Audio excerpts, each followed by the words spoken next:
Kavinkumar ID ஊழியர், நல்ல வேலைவாய்ப்பு, நல்ல பேக்ரவுண்டான குடும்பமாக இருந்திருக்கிறாங்க. இவர் வந்து மாற்று சாதியில் மணிமுத்தாரில் எஸ்ஐயாக இருக்கிற சரவணன் கிருஷ்ணகுமாரி அவங்க வீட்டு மகளை கவின்குமார் காதலிச்சிருக்காரு. அவர் வந்துட்டு ஒன்ட்ட பேசணும், அங்கனே கொஞ்சம் வாக்குவாதம்லாம் நடந்திருக்கு. அதுலையாவது சுதாரிச்சிருக்கணும் கவின். எனக்கு இதில் எப்படி இதை டீச் பண்ணுறதுனே தெரியல. ஏன்னா கோகுல்ராஜ் ஆணவ கொலை பார்த்தோம், சங்கர் பார்த்தோம், இளவரசனை பார்த்தோம். 3 இதுலேயுமே பெண்கள் உயிரோடு தான் இருக்கிறாங்க. பெண்களுக்கு எதுவுமே ஆகலை. சரவணன் ஒரு எஸ்ஐ, கிருஷ்ணகுமாரி எஸ்ஐ, இவங்கெல்லாம் காவலர். பையன் என்ன சொல்லியிருக்கணும், தேவையில்லாத அவனுக்கு பேரண்ட் எடுத்த முடிவாக தான் இப்போ வழக்கு பதிவில் அவங்களையும் சேர்த்துருக்காங்க. அவங்களுக்கும் இது இந்த மர்டரில் இன்வால்வ்டு இருக்குது அப்படின்னு. தான் பையன் வாழ்க்கை அழியுங்கிறது அவங்களுக்கு தெரியாதா? 2 விஷயம் தம்பி, ஒன்று போக்சோ, இன்னொன்று ஹானர் கில்லிங். 2ஐயும் கோர்ட்டு உங்களை விட்டு வைக்கவே வைக்காது. அதே தான் நான் சொல்கிறது தம்பி. சாதி அவமானம்னு பார்க்க மாட்டாங்களே, பெற்றோர்கள் சொல்லிக் கொடுக்கணும்னு. சாதி அவமானம், சாதி ஒரு தீண்டாமை, பாவ செயல், முதல் வரி அதுதானே. பாவம்னு இங்கே சொல்லிக் கொடுக்கவே இல்லை, எல்லாம் கெத்து இல்லை சொல்கிறாங்க. அப்போ நீ லவ் பண்ண நான் கொலை பண்ணுவேன்னு சொல்கிறது எப்படி சரின்னு கேட்குறேன். இதை ஓப்பன் டாக்கா யுவராஜ் சொல்லி தாங்க தண்டனை அனுப்பிச்சது வழக்கு. டிவியில் சொல்லிட்டாருங்க யுவராஜ்.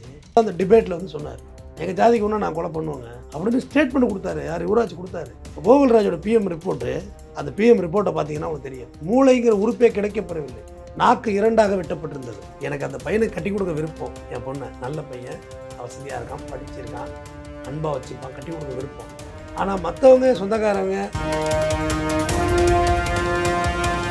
என்னுடைய பேச்சிலே சின்ன முரண்பாடு இருக்குது. நான் முன்னாடி நினச்சேன் படித்து ஒரு அதிகாரத்துக்கு வந்துட்டாக்க சாதி அழிஞ்சிடும்னு நினச்சேன். இல்லை, அதை விட நம்ம வலுவாக இருக்குது.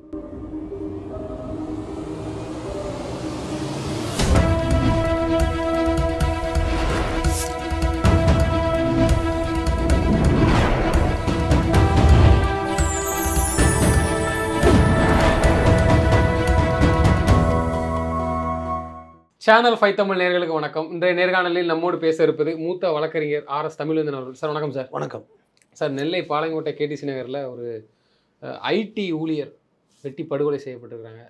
எப்படி பார்க்குறீங்க?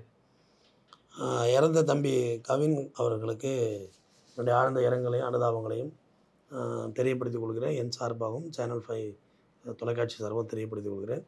குற்றவாளிகள் யாராக இருந்தாலும் காவல்துறை தயவுதாட்சியமின்றி கைது செய்து உரிய நடவடிக்கை மேற்கொள்ள வேண்டும். கவின்குமார் ஐடி ஊழியர், நல்ல வேலைவாய்ப்பு, நல்ல பேக்ரவுண்டான குடும்பமாக இருந்திருக்கிறாங்க. இவர் வந்து மாற்று சாதியில் மணிமுத்தாரில் எஸ்ஐயாக இருக்கிற சரவணன் கிருஷ்ணகுமாரி அவங்க 2 பேருமே எஸ்ஐ. அவங்க வீட்டு மகளை கவின்குமார் காதலிச்சிருக்காரு. இது ஆல்ரெடி இந்த 2 பேரோட காதல் வந்து ஏற்கனவே பேச்சுவார்த்தையில் போயிட்டு தான் இருந்திருக்கு. ஏன்னா கவின்குமாரோட அப்பாவோட பேட்டியில் சொல்கிறாருல்ல, அவங்க வீட்டில் சம்மதிக்கலை, அதை பேச்சுவார்த்தை ஓடிட்டு தான் இருந்துச்சு, பிரச்சனை போயிட்டு தான் இருந்துச்சு அப்படின்னு. இன்றைக்கி பார்த்தா அவங்க கவின்குமாரோட தாத்தா உடல்நிலை சரியில்லாமல் மருத்துவமனையில் சேர்க்கப்பட்டிருந்திருக்காரு. அங்கே அவர் நின்று மருத்துவமனைக்கு ஹெல்ப்பு போகல. இந்த மணிமுத்தாறு காவலர்கள் சரவணன் கிருஷ்ணகுமாரியோட மகன் சுர்ஜித், அதான் அவங்க அக்காவை தான் கவின் லவ் பண்ணுறார், 24 வயசு. அவர் வந்துட்டு ஒன்ட்ட பேசணும், அங்கனே கொஞ்சம் வாக்குவாதம்லாம் நடந்திருக்கு. அதுலையாவது சுதாரிச்சிருக்கணும் கவின், சுதாரிக்கலை. சரிவா கொஞ்சம் தனியாக பேசணும் அப்படின்னா கூட போயிட்டுருக்காரு. கூட போனோன்னா அங்கே மிளகா பொடியை தூவி ஒரு கண்ணில் தூவி ஓட வெட்டி கொலை செய்து விட்டார் சுர்ஜித். இந்த வழக்கில் இப்போதைக்கு அவங்க அப்பா சரவணன், அம்மா கிருஷ்ணகுமாரி, இவர் சுர்ஜித், 3 மீது வழக்கு பதிவு பண்ணியிருக்காங்க. 6 பிரிவுகள் வழக்கு பதிவு பண்ணியிருக்காங்க. கொலை, வன்கொடுமை தடுப்புச் சட்டம் கீழே வழக்கு பதிவு பண்ணி D1 பாளையங்கோட்டை போலீஸ் ஸ்டேஷன் விசாரணை நடைபெற்று கொண்டிருக்கிறது. இதுதான் தற்சமயம் அந்த வழக்கு போன ஸ்டேட்டஸ். அப்போ இது ஒரு ஆணவ கொலை. Exactly, honour killing. இது என்ன சார் இவ்வளோ நம்ம அரசியல் மாற்றம் வந்திருக்கும், அதை தாண்டி சமூக நீதி பேசுகிறவங்களே தமிழ்நாட்டில் நடக்கக்கூடிய சூழ்நிலை வச்சு பார்த்தா இது திரும்ப இது நடக்குதுன்னு இது என்ன தான் சார் இதுக்கு காரணம்? இல்லை நீங்கள் சொல்லிடுங்க, யாருக்குனே வார்ன் பண்ணியிருக்கிறாங்க, ஒத்து வராதுங்கிறாங்க. திருநெல்வேலி சொல்லவே வேணாம், நான் நடந்த நிகழ்வு வச்சு சொல்கிறேன். இப்படிலாம் இருக்கும்போது திரும்பவும் அதில் போய் விழுறாங்களா? இது என்ன, இதுக்கு என்னதான் முடிவு அப்படிங்கிற ஒரு கேள்விக்குறி இருக்குல்ல. ஒன்று சொசைட்டிக்கு தகுந்த மாதிரி மாறிக்கணுமா, இல்லைனா சமூகம் ஒரு மாற்றத்தை நோக்கி போய்ட்டு அந்த மாற்றத்தை நோக்கி போகணுமா? இல்லை இது எதை நோக்கி போயிட்டுருக்கு? எனக்கு இதில் எப்படி இதை டீச் பண்ணுறதுனே தெரியல. ஏன்னா கோகுல்ராஜ் ஆணவ கொலை பார்த்தோம், சங்கர் பார்த்தோம், இளவரசனை பார்த்தோம். ஆனால் அந்த 3 மர்டர்லேயுமே ஒன்று விபத்தாயிடுச்சு. அதாவது இளவரசன் வந்து ரயில் ஆக்சிடென்ட்னு முடிச்சிட்டாங்க. 3 இதுலேயுமே பெண்கள் உயிரோடு தான் இருக்கிறாங்க. பெண்களுக்கு எதுவுமே ஆகலை. ம். உனக்கு ஆணவம் இருந்ததுன்னா, உன் ஜாதி பெருமை இருந்துச்சுன்னா, அந்த பொண்ணையும் வெட்டிட வேண்டியது தானே, சரியாக போயிடும்ல. ஆனால் வெட்டலையே, அவங்களெல்லாம் கல்யாணம் பண்ணி கொடுத்து நல்லா தானே இருக்காங்க. கோகுல்ராஜ் கொலை வழக்கில் மதுரை நீதிமன்றத்தில் வந்து சுவாதி பிறட் சாட்சியாக வராங்க. இதில் யாருன்னே தெரியாது சங்கரன்னு. ஜட்ஜி கடாரிங்களை பார்த்தா லூஸ் மாதிரி தெரியுதா உனக்கு, இந்த வீடியோவில் போயிட்டுருக்க, நீ தான் போயிட்டுருக்க கை கோத்துட்டு எப்படி இல்லைன்னு சொல்கிறாரு. அதுதான் எனக்கு வருத்தமாக இருக்குன்னு சொல்கிறேன். இப்போ சங்கர் மாடலில் கௌசல்யாவும் வந்து வெட்டினாங்க. பட் கௌசல்யா மருத்துவமனையில் போய் பிழைச்சி அவங்க இன்றைக்கி வந்து அவங்க ஸ்டடி ஆகிட்டாங்க. பட் சங்கர் போனவன் ஆகிட்டானே, எனக்கு அதுதான் வருத்தம். முதல்ல சாதிங்கிறதே நம்மளோட அவமானம் தான். அது எந்த சாதியாக வன்மை இருக்கட்டும். முதல்ல மனு தர்மப்படி பார்த்தா நம்மளே சூத்திரர்கள் தான் எல்லாருமே. யாரும் இங்கே பெரியவங்களாம் கிடையாது. நம்ம எல்லாம் உள்ளங்கால்லேருந்து பிறந்தவங்கன்னு சொல்கிறாங்க. செருப்புக்கு மத்தியில் பிறந்த நம்ம. அவங்க மனு தர்மப்படி பார்த்தா நமக்கு மேலேயே ஐயர் இருக்கிறாங்க. அதுக்கு கீழே அடுத்தடுத்த ஜாதி, அடுத்த ஜாதி, அடுத்த ஜாதி, அடுத்த ஜாதின்னு நம்மளே இந்த லேயரில் இந்த ஸ்டெப்ஸில் ஏதோ ஒரு இடத்துல இருக்கும். ஆனால் அங்கே இருந்து பெருமை பேசுகிறோம். மாடி படிக்கட்டுகள் இருக்குல்ல தம்பி, இப்படி இதில் ஏதோ ஒரு இடத்துல உங்கள் ஜாதி இருக்குது, இதில் ஏதோ ஒரு இடத்துல என் ஜாதி இருக்குது. அங்கே இருந்துக்கிட்டு நம்ம கீழே இருக்கவனை, கீழே உள்ள படிக்கட்டில் உள்ளவனை நீ விமர்சிக்கிற. அவன் தீண்டத்தகாதவர், அன்டச்சபிள்னு சொல்கிறேன். பட் நம்மளே எல்லாருமே தீண்டத்தகாதவர்கள் தான். மனு தர்மப்படி அதுதான் சொல்லுது. அப்போ அந்த இடத்துலையும் பொருளாதாரம் வந்து பார்க்கப்படலை. வசதியாக இருக்கிறாங்க ரெண்டாவது பட்சம், ஜாதி இந்த ஜாதி, அதனால நான் பிடிக்கல ஒத்துக்கல கொண்டுறேன் அப்படிங்கிறது. இதில் எல்லாத்தையும் ஒரு விஷயம், இந்த சுர்ஜித் குடும்பத்தை விட கவின்குமார் குடும்பம் வசதியானவங்களாம். அவங்க அப்பா பேட்டியில் கூட அவங்க நாங்களும் வசதியானவங்க தானே. இதே இதில் சரவணன் ஒரு எஸ்ஐ, கிருஷ்ணகுமாரி எஸ்ஐ, இவங்கெல்லாம் காவலர்கள். பையன் என்ன சொல்லியிருக்கணும், இவங்க எவ்வளோ அக்யூஸை பார்க்குறாங்க. என்கிட்டலாம் வந்து நீ ஒரு கொலை பண்ணணும் ஏதாவது ஒன்று கேட்டினா, சும்மா வேலையை பாரியா, ஐயோ ஏன் வாழ்க்கை வீணாக போயிடுமியா, அப்படி தான் நான் சொல்லுவேன். ஏன்னா வாழ்க்கை அழிஞ்சவங்கள பார்க்குறேன். கொலை பண்ணாலோ ஏதோ வாழ்க்கை அழிஞ்சிடும் அப்படியே. அப்போ அவங்க போலீஸ்காரங்க எவ்வளோ பேரை பார்த்துருப்பாங்க. தேவையில்லாத அவனுக்கு உன் வேலையை நீ பாரு, உன்னுடைய லைன் நீ பாருன்னு சொல்லியிருக்கலாம். ஆனால் இதில் அதிகாரமும் அவங்கள்ட்ட இருந்திருக்கு. ஓகேயா, அப்போ நீ பையனை வர சொல்லி அவன் வெட்டுறேன்னா என்ன சொல்கிறதுனே தெரியல எனக்கு. பையன் எடுத்த முடிவா இல்லை பேரண்ட்டே வந்து இதுக்கு வந்து பேரண்ட் எடுத்த முடிவாக தான் இப்போ வழக்கு பதிவில் அவங்களையும் சேர்த்துருக்காங்க. அவங்களுக்கும் இது இந்த மர்டரில் இன்வால்வ்டு இருக்குது அப்படின்னு. தான் பையன் வாழ்க்கை அழியுங்கிறது அவங்களுக்கு தெரியாதா? ரெண்டு விஷயம் தம்பி, ஒன்று போக்சோ, இன்னொன்று ஹானர் கில்லிங். ரெண்டையும் கோர்ட்டு உங்களை விட்டு வைக்கவே வைக்காது. கண்டிப்பாக பனிஷ்மெண்ட்டு தான். அதில் எவ்வளோ பண்ணிவிட்டு இப்போ போய் வாக்குமூலமும் கொடுத்து சரண்டர் ஆகிருக்கிறாரு. அவருக்கு தண்டனைங்கிறது எந்த மாதிரி இருக்கும்? ஏன்னா இது வந்து சர்வசாதாரணமாக தான் அடுத்து ஜாமீனில் வெளில வருவாங்க அப்படிங்கிற பட்சத்தில். ஏன்னா பேரண்ட்டு காவல்துறை இருக்காங்க, அதெல்லாம் இல்லை, அதை எல்லாம் சஸ்பெண்ட் ஆகிடுவாங்க. நீங்கள் வேறு அப்படியும் நினைக்காதீங்க. கோகுல்ராஜ் கேஸில் யுவராஜ் வந்து வெளியில் வரக்குள்ளே வாரியர் வந்து விட்டார், மாவீரன் வந்து விட்டார்னு ஃப்ளெக்ஸ் வச்சதை பார்த்தீங்க. அந்த ஒன் டே அவர் இருந்துட்டு போனது தான் நீங்கள் பார்த்தீங்க. சிறைக்கு பின்னாடி அவருடைய வாழ்வியல் என்ன படுங்கிறது அவருக்கும் தெரியும். நீங்கள் உங்களுக்கு பார்த்தா கெத்தாக தெரியும், எல்லாமே கெத்து தான், கெத்தாக தெரியும். வாய்தா குறைக்குள்ள எல்லாம் கை காட்டுறது, ஸ்டைலாக முறுக்கி விடுறதெல்லாம் எல்லாம் பந்தாதான். ஆனால் வாழ்க்கை விற்றா போயிடும். நம்ம இங்கே வாழ பிறந்திருக்கோம் தம்பி. இது வாழ்க்கை வந்து ரொம்ப அபூர்வமானது.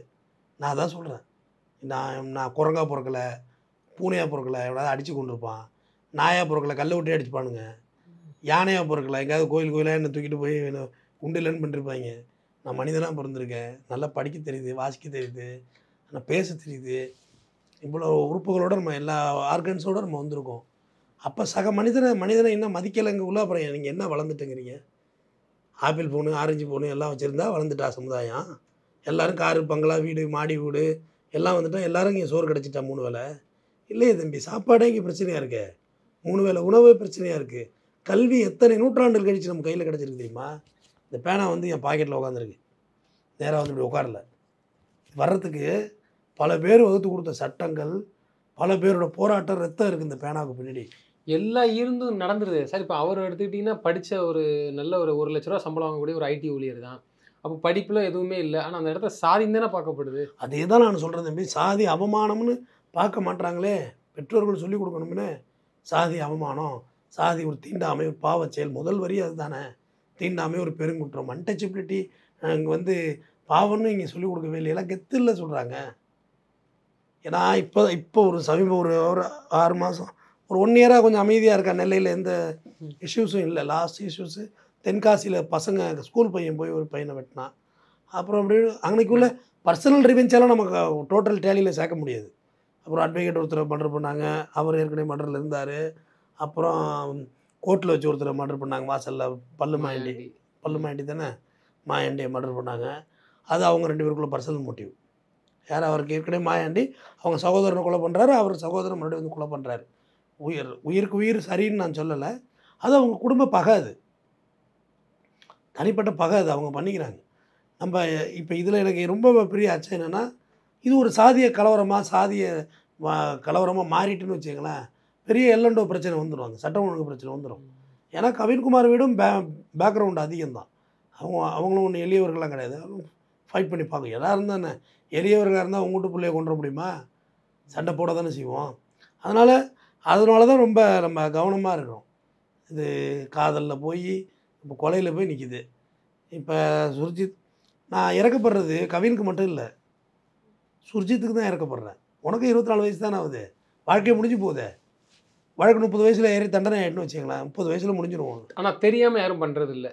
இவ்வளோ வெறி இருக்குது, ஜாதி மேலே வெறி. இவ்வளவு நடக்கும், நம்ம லைஃபே கேள்விக்குறியாகவும் தெரிஞ்சும் தானே இப்போ பண்ணியிருக்கிறாங்க. ஏன்னா தொடர்ச்சியாக நம்ம பார்க்குறோம், இது இந்த மாதிரி விஷயங்களுக்கு எந்த மாதிரியான ஒரு தண்டனை கடுமையாக்கப்பட்டிருக்கு. இதெல்லாம் தெரியாமல் பண்ணுற மாதிரி தெரியல, தெரிஞ்சே பண்ணுற மாதிரி. தெரிஞ்சு தான் பண்ணுறாங்க. ஹெல்மெட் போடாமல் வேகமாக போகிறாங்க, சீட் பெல்ட் போடாமல் காரில் வேகமாக போகிறாங்க, தண்ணி அடிச்சுட்டு வண்டி ஓட்டுறாங்க. தண்ணி அடித்தாலே சாவான், தண்ணி அடிச்சுட்டு தான் இருக்காங்க.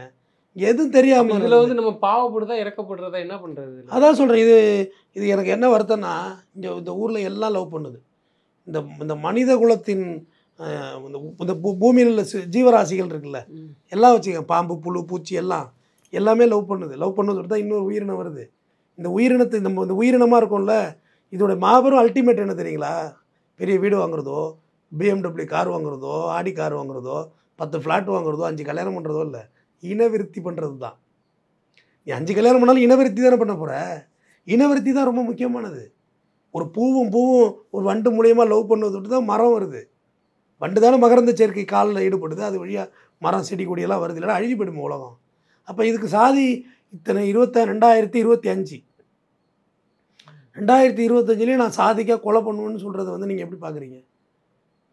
முதல்ல சாதியே பார்க்கக்கூடாது, அதுவே ஒரு தவறானது, அது ரொம்ப அருவருக்கத்தக்கது. உங்களுக்கு ஒரு சாதி இருக்கும், அந்த பையனுக்கு ஒரு சாதி இருக்குது, எனக்கு ஒரு சாதி இருக்குது, எல்லாருக்கும் ஒரு சாதி இருக்குது. அது வந்து நமக்கு நம்ம இல்லைனாலும் நம்மளோட வந்துடுதுல்ல, அது பிறந்து வந்துடுது. ஆனால் நம்ம பார்க்கக்கூடாதுல்ல அதை. ஆனால் அவங்க 2 பேரும் அதை பார்க்கலையே, அந்த பொண்ணும் பார்க்கல, அவரும் பார்க்கல, பேசியிருக்காங்க. காதல் அது பார்க்காது. காதலுக்கு பேரண்ட் அந்த இடத்துல இருந்து நம்ம என்னதான் சொல்கிறது, பேரண்டைக்கா நான் சொல்லணுன்னாக்க பேரண்டைக்கா ரொம்ப தப்பு. இவங்க யார், சரவணன் கிருஷ்ணகுமாரி தம்பதி ரொம்ப தப்பு, ரொம்ப தப்பு. அதுவும் போலீஸில் இருந்திருக்காங்க, அவங்களுக்கு தெரிய வேணாவா தன் புள்ள வாழ்க்கைப்படுன்னு. டேய் நீ வாயை மூடிட்டு உங்கள் வேலையை பாரு, நாங்கள் டீல் பண்ணிக்கிறோன்னு சொல்லி.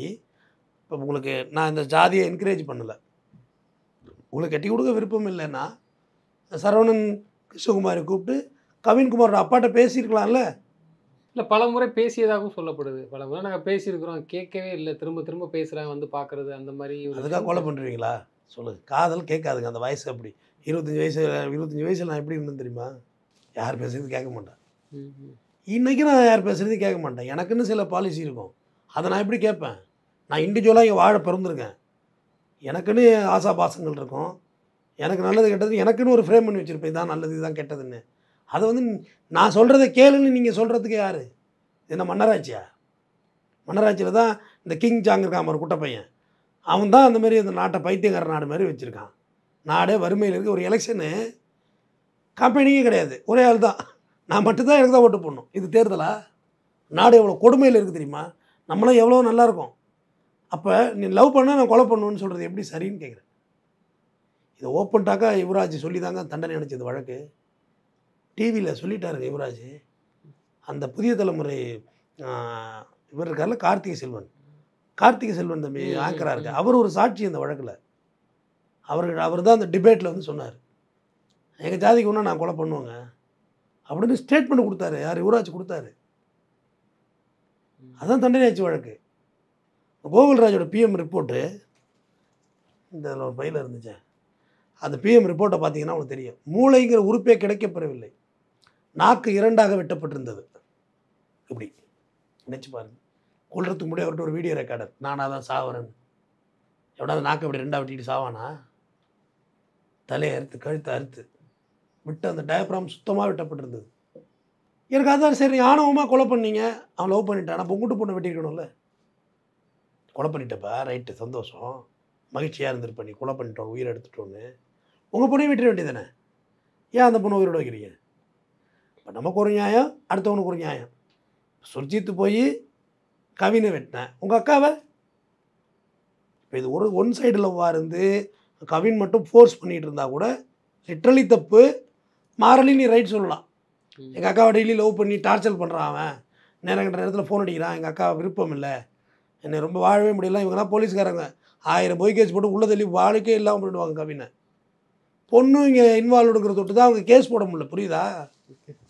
இவங்களுக்கு இருக்க அதிகாரத்துக்கு ஒரு பெரிய கேஸ் அடிச்சு விட்ருப்பாங்க. பொண்ணு வந்து நாளைக்கு கோர்ட்டில் என்ன சொல்லுவோம், நான் லவ் பண்ணுறதுனால போய் கேஸ் போடுறாங்கன்றோம்.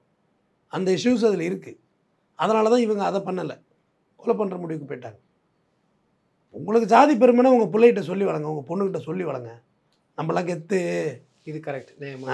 நம்மளாம் கெத்து, நம்மளாம் வேறெல்லாம் இருந்தேன்னா நான் இப்படி தான் பண்ணுவேன்ட்டு ஆரம்பத்திலே சொல்லி வளர்த்துங்க. உங்களை யார் வேண்டான்னா, நம்ம தான் கெத்து, படிக்க அனுப்பாத, அறிவு கூடர்களாக வச்சுக்க, ஒன்றாவது கூட அனுப்பாத, வீட்டுக்குள்ளேயே பூட்டி வச்சுக்க, வீட்டுக்குள்ளேயே பூட்டி வச்சுக்க, வெளில போனால் லவ் பண்ணிடுறாங்கல்ல, வீட்டுக்குள்ளேயே பூட்டி வச்சுக்க. நம்மளாம் பெரிய வேறு லெவலு. ஏங்க ஏன் தம்பி நீங்கள் பேசுகிறீங்க? நீயா நானாலும் ஒரு டாக் ஷோ நடந்தது தம்பி. அதில் வந்து ஒரு அம்மா சொன்னிச்சு, அந்த பொண்ணை நான் இப்போயே நான் மருமகளை ஏற்றிக்கிறேன் அப்படின்னு. அந்த பொண்ணு வந்து ஒரு அடுத்த செகண்டில் மாறிட்ட கேஸ்ட்டை கேட்டேன். அந்த பொண்ணு வந்து எஸ்சின்னொன்னே, ஷெட்யூல் காஸ்ட்னோடனே கொஞ்சம் வீட்டில் கேட்கணும் சார்னுச்சு. என்னம்மா அந்த வேகம் இல்லையே அப்படின்னு இந்த பக்கம் பொண்ணுங்க பக்கம் கேமரா திருப்புறாங்க. நீங்கள் ஷெட்யூல் கேஸ் பெஸ்ட் பையனா எத்தனை பேர் கல்யாணம் பண்ணிக்கணும்? ஒரு பொண்ணு கை தூக்கலை. அந்த கோபி எனக்கு ரொம்ப பிடிக்கும், அவரோட ஆங்கரிங் பண்ணுற ஸ்டைலு. சில முரண்பாடுகள் இருக்குது. அந்த பக்கமாவது ஒரு முத்தாய்ப்பு இருந்ததும்மா. அந்த அம்மா வந்து அந்த அம்மாவோட மூஞ்சே மாறி போச்சு. யாரோட மூஞ்சி? அந்த அவங்களுக்கு வயசு 50 வயசு இருக்கும். அவன் மூஞ்சி மாறி போச்சு. தர்ம சங்கடத்துக்கு ஆளாக்கிட்டேன் நான். அந்த இடத்துல அழகான மருமகங்கிற அழகை தான் பார்த்துருக்காங்க. உள்ள ஆழமாக போய் அந்த சாதி தெரிஞ்சோடனே விட்டுருக்காங்க. அவங்கள்ட்ட வீட்டில் போய் டிஸ்கஸ் பண்ணணுங்கிறது அந்த மைண்டாக ஒரு முத்தாய்ப்பு வந்துருச்சு. இந்த பக்கம் ஒரு ஷெட்யூல் காஸ்ட் பையனை கல்யாணம் பண்ணிக்கலான்னு ஒரு பொண்ணு கூட கை தூக்கலை தம்பி. ஒன்று தூக்கலை. சொன்னாப்புல ரொம்ப கொடுமையாக இருக்குது நீங்கள் சொல்கிறது. அந்த பக்கமாக கை தூக்குனாங்க, இந்த பக்கம் நீங்கள் தூக்கவே இல்லைன்னு. கோகுல்ராஜ் கொலை வழக்கில் ஒருத்தவங்க பேசியிருந்தாங்க, ஒரு அக்கா, எனக்கு பேர்லாம் தெரியல, லைவில் பிஹைண்ட்வுட்டில். அதான் கெத்து, அதான் கவுண்டை கெத்து. பாதியில் எஞ்சி போனாங்களே, அவடே பொண்ணு எடுத்தார்.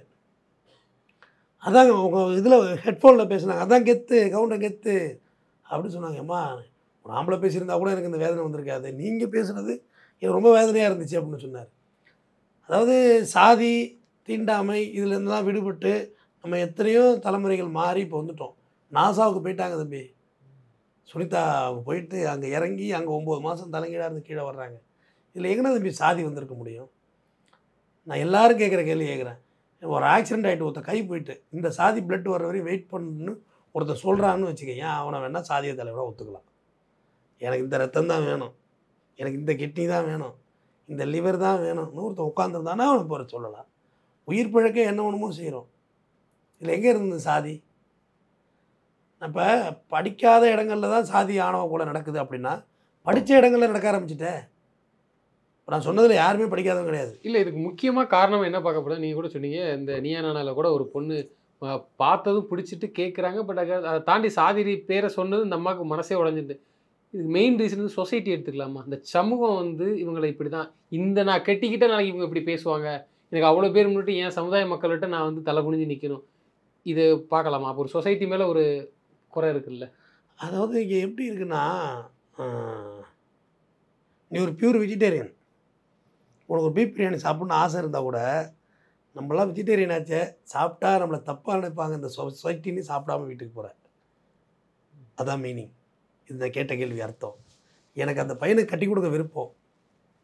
என் பொண்ணை நல்ல பையன், வசதியாக இருக்கான், படிச்சிருக்கான், அன்பாக வச்சுப்பான், கட்டி கொடுக்க விருப்பம். ஆனால் மற்றவங்க, சொந்தக்காரவங்க, உறவுக்காரவங்க, இந்த சமுதாயம் எல்லாம் என்னை கேவலமாக நினைக்குமோன்னு நினச்சிட்டு இருக்காங்க. என் சொந்தங்களும் என்கிட்ட பேசாமல் போயிடும்.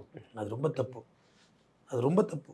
நீங்கள் ஒரு ஒத்த செருப்பு இருக்குல்ல தம்பி, ஒத்த செருப்பை போட்டுவிட்டு இன்னொரு செருப்பை கிழிஞ்ச செருப்பை போட்டு போடுங்க, ஒத்த செருப்போடே போங்க, இங்கேருந்து போங்க, எனக்காண்டி சும்மா போங்க, ஒரு 200 மீட்ரு.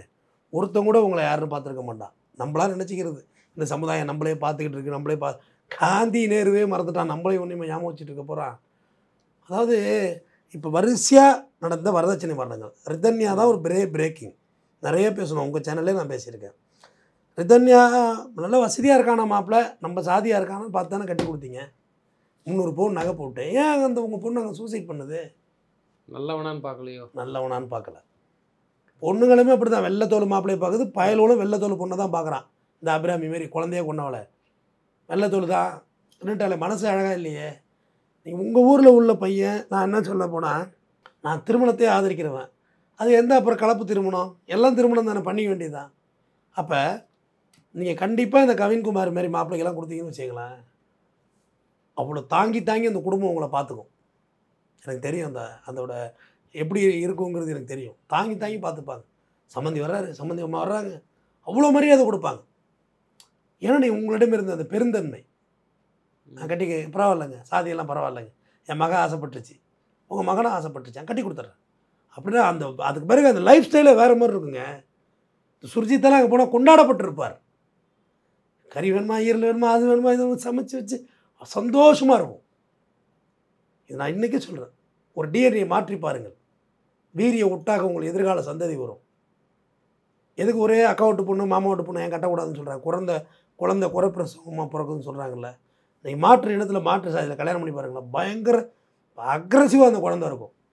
டிஎன்ஏவே மாறணும், ஒரு கல்ச்சுரல் மாற்றம் ஏற்படணும், ஜாதி மாற்றம், மதம் மாற்றம், போய் கல்யாணம் பண்ணிக்கிடுங்க. அது அடுத்த கட்ட ஜெனரேஷன் நல்ல அறிவார்ந்து வளரும், நல்ல ஸ்பீடாக இருப்பாங்க, ஆட்டிடியூடாக இருப்பாங்க.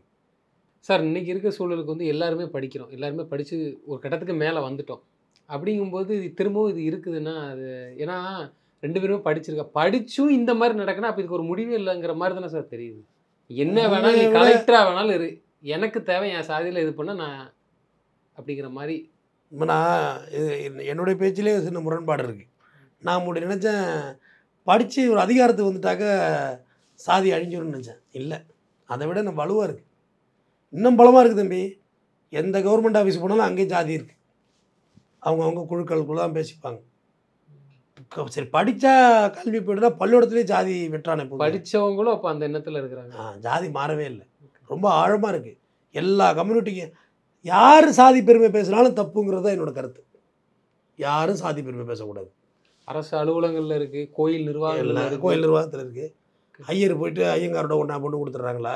அது எல்லாத்துக்கும் பொறுத்தன, கிறிஸ்தவனாலும் சரி, இஸ்லாமியர்களாலும் சரி, கிறிஸ்தவ ஆலயங்கள்லையும் எல்லா இடத்துலையும் இருக்குது தம்பி. கிறிஸ்தவ நாடார்னு போட்டு தானே சரி கொடுக்குறாங்க, கிறிஸ்தவ பறையர்னு போட்டு தானே சரி கொடுக்குறாங்க.